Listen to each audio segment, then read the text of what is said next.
Itu semua merupakan resiko perjuangan, di mana saat kita menyampaikan yang hak, pasti akan ada orang-orang yang tidak suka. Jangankan kita, Nabi kita tercinta Sayyiduna Muhammad Sallallahu Alaihi Wasallam adalah manusia yang akhlaknya paling mulia, manusia yang sikapnya paling lembut, manusia yang tidak pernah mengganggu orang lain, manusia yang di dalam berucap kata tutur sapanya begitu santun. Tetap beliau dimusuhi, beliau difitnah, beliau dicaci maki, beliau diperangi, bahkan beliau diusir dari kota Mekah.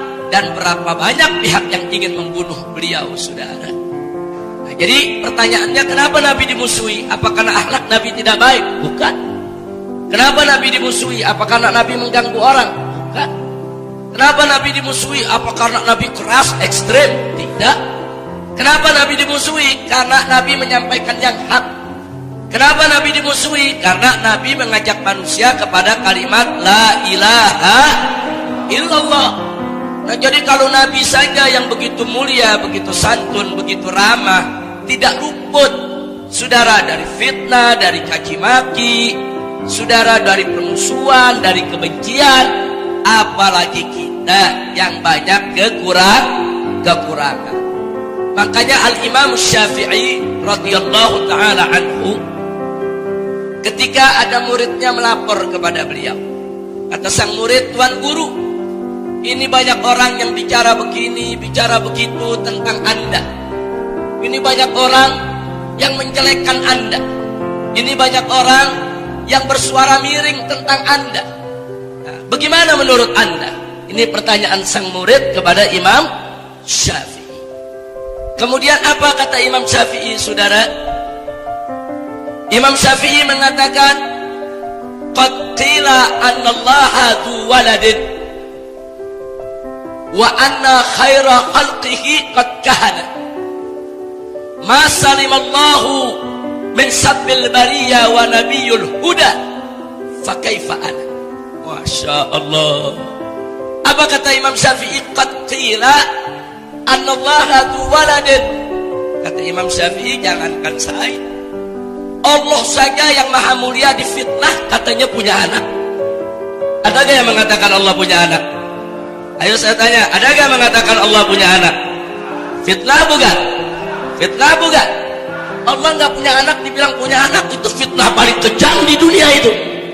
Itu fitnah paling dahsyat, saudara.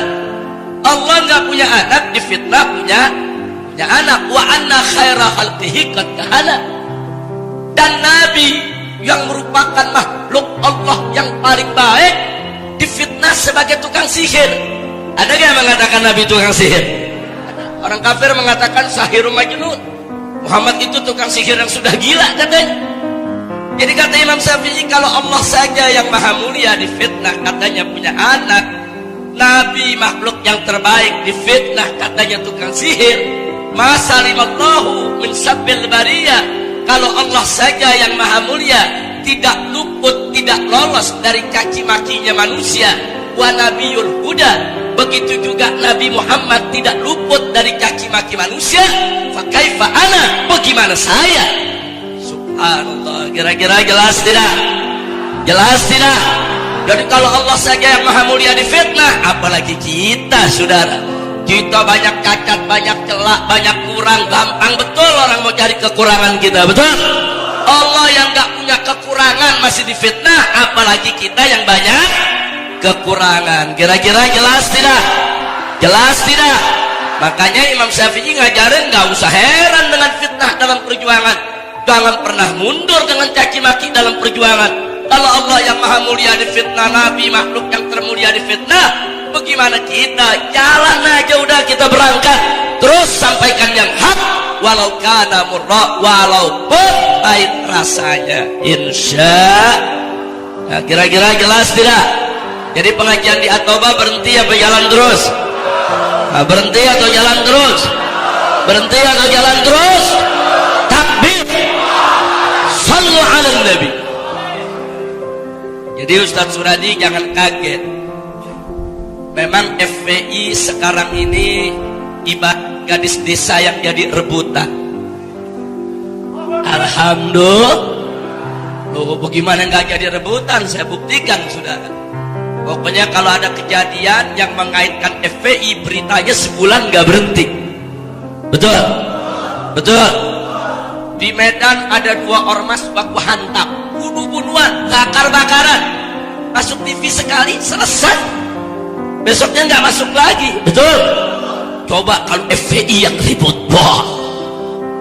Itu kalau FPI yang benturan itu di Medan, apalagi ada yang mati, ada main bakar-bakaran. Oh, itu beritanya sebulan nggak berhenti. Wah, tiap hari dipandang dari berbagai macam segi. Nanti ada yang kasih judul FPI bentrok sama warga. Oh. Satu lagi judulnya FPI beraksi lagi. Satu lagi judulnya inilah kebrutalan FPI. Satu lagi judulnya ini kebiadaban FPI. Oh, satu lagi judulnya FPI kau cari apa? Oh, macam-macam. Nanti kalau udah beritanya begitu tuh nggak ketinggalan, Indonesia Lawyer Club ikut mengundang para pakar. Oh, nanti Karni Ilyas bertanya kepada profesor, bagaimana menurut anda tentang FPI? Oh, menurut saya FPI itu adalah penyakit sosial. Oh, satu lagi pejabat dikatakan dari Departemen Dalam Negeri, kalau menurut bapak bagaimana? Ya, kita akan kaji ulang tentang keabsahan FPI sebagai ormas. Oh, ditanya lagi satu tokoh politisi, kalau menurut anda bagaimana? Ya, kalau menurut saya bubarkan saja FPI. Oh, nanti akhirnya satu lagi ditanya lagi profesor, kalau menurut anda bagaimana? Ya, menurut saya memang FPI tidak layak ada di Indonesia. Oh, semua ikut bicara, ujung-ujungnya presiden ikut angkat bicara. Negara tidak boleh kalah dengan kekerasan. Nah, kalau FPI yang ribut kan begitu beritanya, betul? Betul? Betul? Itu makanya saya katakan FPI lagi jadi rebutan. Pokoknya kalau ada berita soal FPI di TV, wah, nggak berhenti-berhenti. Betul? Betul? Tapi nggak ada urusan, kita jalan terus lurus. Pokoknya saya dan kawan-kawan di FPI mau jadi kereta api. Tahu kereta api? Kereta apinya kereta api ekspres, saudara. Kalau udah jam waktunya berangkat, nggak ada urusan penumpang naik nggak naik, kereta jalan terus. Betul? Itu kalau kereta lagi jalan, terus ada mobil BMW yang ngehalangin, kira-kira ditubruk gak? Oh, bro, ada BK ditubruk gak? Ya begitu, FPI nggak peduli mau ada orang kecil orang besar, tubruk terus. Takbir. Sallu ala Nabi. Masya Allah, kira-kira jelas gak? Paham gak?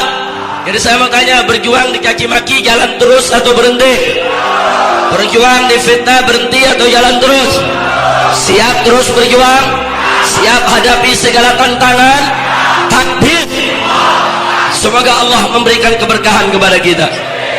Amin ya rabbal alamin.